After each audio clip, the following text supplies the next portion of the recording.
Hello, this is Dr. Grande. Today's question is, can I analyze the case of Jeffrey Pyne?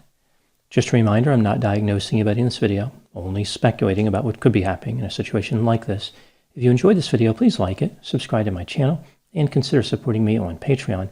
I will put the link to Patreon in the description for this video. First, I'll look at the background of this case. I'll move to the timeline of the crime, then offer my analysis. Bernie and Ruth Pyne were a married couple who lived in Highland Township, Michigan. They had 2 children, 10 years apart, Jeffrey and Julia. The couple was married for almost 20 years when Ruth started exhibiting mental health symptoms. For example, she went 8 days without sleeping. She was diagnosed with bipolar disorder with psychotic features. Bipolar disorder is characterized by episodes of mania and depression. It is not unusual that during these episodes, psychosis is observed. The psychosis that Ruth had manifested in a few different ways. She believed that there was a tracking device in her bloodstream. She thought that somebody had planted listening devices all over her house, and she hid knives in the headboard of her bed. Her paranoia affected her ability to be treated. For example, she was prescribed antipsychotic medication, but she often refused to take it because she thought it was a form of sorcery. Ruth was in and out of mental health treatment facilities. Life was challenging for the Pyne family because of this, but Jeffrey and Julia did well in school and in other areas. For example, Jeffrey was the valedictorian at his high school, and he worked 2 jobs. On one occasion in 2010, Ruth was struggling to sleep and was off of her medication. Bernie tried to convince her to take it, believing it would help her, but she refused. Jeffrey came into the room as this argument was occurring.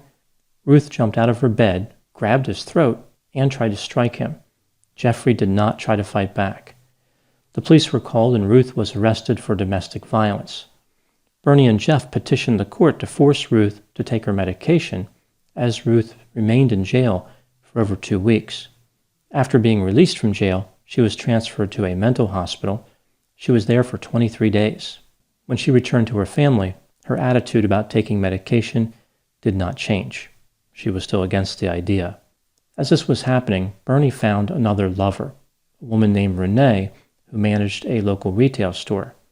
After Ruth caught Bernie with Renee at a local restaurant, Bernie asked Ruth for a divorce. Ruth said that she would do anything to avoid that. She even agreed to take her medication.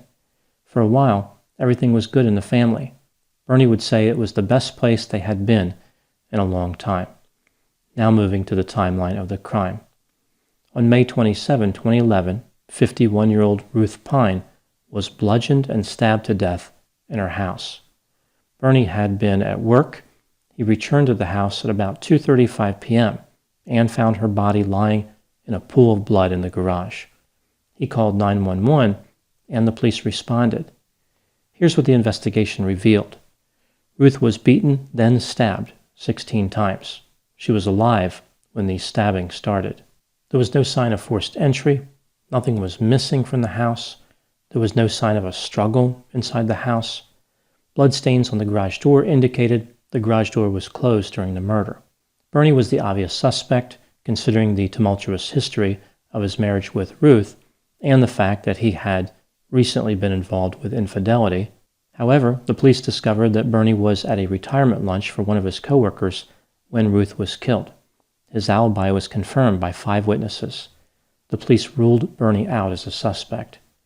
They then turned their attention to Jeffrey Pyne. They noticed he had bandages on his hands that were covering injuries. He had a number of blisters. He told the police that he injured himself handling a wooden pallet. The police discovered that Ruth had been at a local store shopping on the day that she was murdered. She left the store at about 10:54 a.m. Jeffrey said that he was in the house when his mother arrived from the store and was there with her until 1:30 p.m. when he left to perform yard work at a neighbor's house a few miles away. Ruth was in her bed when he departed. After this, he traveled to an orchard where he worked. His shift started at 3 p.m. If Jeffrey was telling the truth, Ruth was murdered sometime between 1:30 p.m. and 2:35 p.m. The police started digging into Jeffrey's story. Jeffrey had talked about the yard work he did for that neighbor.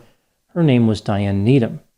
He said that he planted 5 lilac bushes at Diane's residence. But Diane told the police that those bushes had been planted 5 days earlier.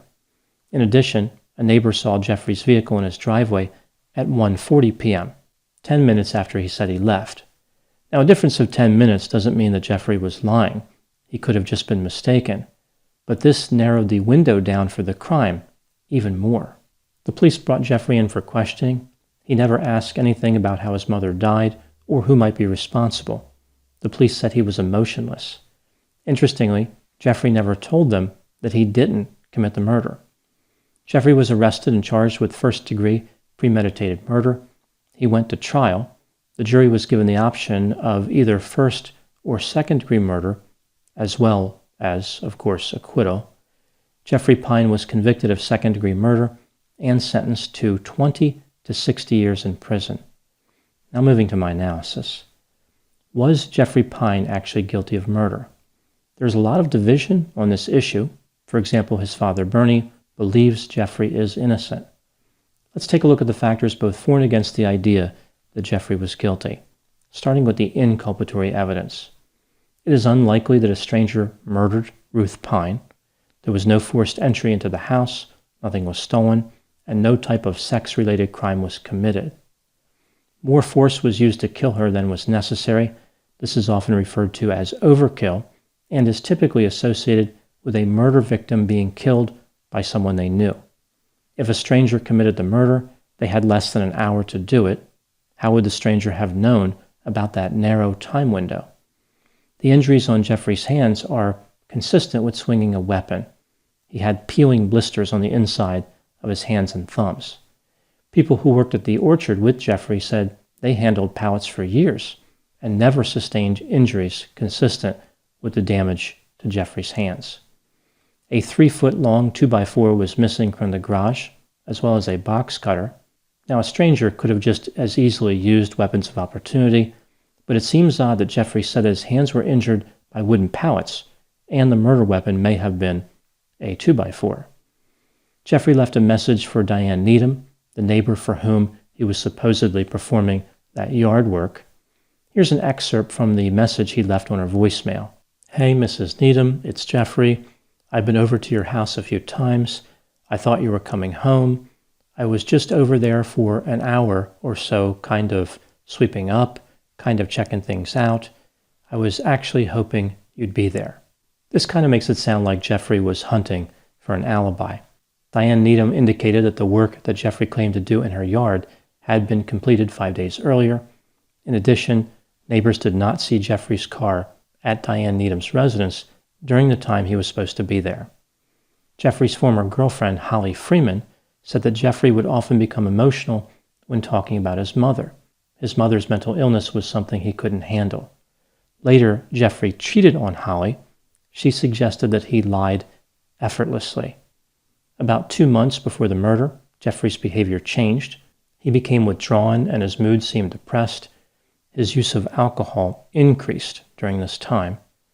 Ruth had once attacked Jeffrey, so understandably that could make him angry, and he was not happy that his father decided to stay with Ruth. The paramedics at the scene said that Jeffrey was pretending to cry, vomit, and act distressed. The police said that he was pretending to cry at the police station. Now moving to the exculpatory evidence. There were no witnesses to the murder, no video, no physical evidence was found connecting Jeffrey to the crime. For example, there was no blood in his car, no blood on his clothing, and no evidence that anyone made any attempt to clean up the crime scene. Jeffrey may have taken a shower to clean off the blood, but there was no blood in the bathroom, including in the drains. Jeffrey did not have a history of violence. His mother attacked him, and he did not react aggressively. On one occasion, his former girlfriend Holly struck Jeffrey a couple times, but he never hit her back. He was never violent in their entire history together. When considering all the evidence, do I think that Jeffrey Pyne is guilty? I think he is guilty in reality, but I do not think he is guilty beyond a reasonable doubt. Even though it would not be likely, technically there was an opportunity for a stranger to kill Ruth. A stranger could have knocked on the door, Ruth could have let the person in, and then the person attacked her. perhaps with a weapon of opportunity, or perhaps with the weapon they already had on them. They became scared at what happened and they fled the scene. Essentially, the injuries on Jeffrey's hands represent the only meaningful evidence against him. All the reports of inappropriate emotions come from people who are not qualified to provide that evaluation, like paramedics and police officers. No one knows how a person is going to react to their parent being murdered. It's not like this happened to Jeffrey several times before. The police can't say to him, "You know, Jeffrey, you're acting quite a bit different now than you did the first 20 times your mother was killed. What's going on there?" It does appear as though Jeffrey was lying about doing yard work at the neighbor's house, but perhaps he was lying for some other reason, like he was scared of being accused of murder. If Jeffrey had not come home from work, if he drove somewhere and hid for a few weeks so his hands could recover, that would have certainly looked very suspicious, but he never would have been convicted. Why did he come home knowing that the police would have questions about his injuries? Jeffrey's defense did not call a single witness. Their strategy was to emphasize how the state failed to prove Jeffrey was guilty. There was no direct evidence linking Jeffrey to the murder. What do I think happened in this case? This is just a theory, my opinion. I think Jeffrey was upset that his father and mother were going to stay together. He probably hoped that they would divorce. This would create more distance between Jeffrey and his mother, which is something he wanted because of her bipolar disorder symptoms. Those symptoms caused a lot of strain on the family. Jeffrey was having trouble coping. He was given a glimmer of hope when his father had that affair, but then it was dashed when his mother started taking her medication. In a rage, he picked up a board and beat his mother. She didn't die, so he retrieved a knife and stabbed her 16 times. One could argue that he actually committed first-degree murder because in Michigan, the standard for that crime is whether a perpetrator had time for what they call a second look, meaning did they have time to think about their behavior and change their mind. He did have that opportunity during the time between the beating and the stabbing. Now moving to my final thoughts. Bipolar disorder and other mental disorders which feature psychosis can cause a lot of stress in a family. People often misunderstand the nature of psychosis. They blame the person with the disorder, like they are bad, uncaring, or irresponsible because they have symptoms, like they are choosing voluntarily to avoid treatment. Bipolar disorder can be very frightening.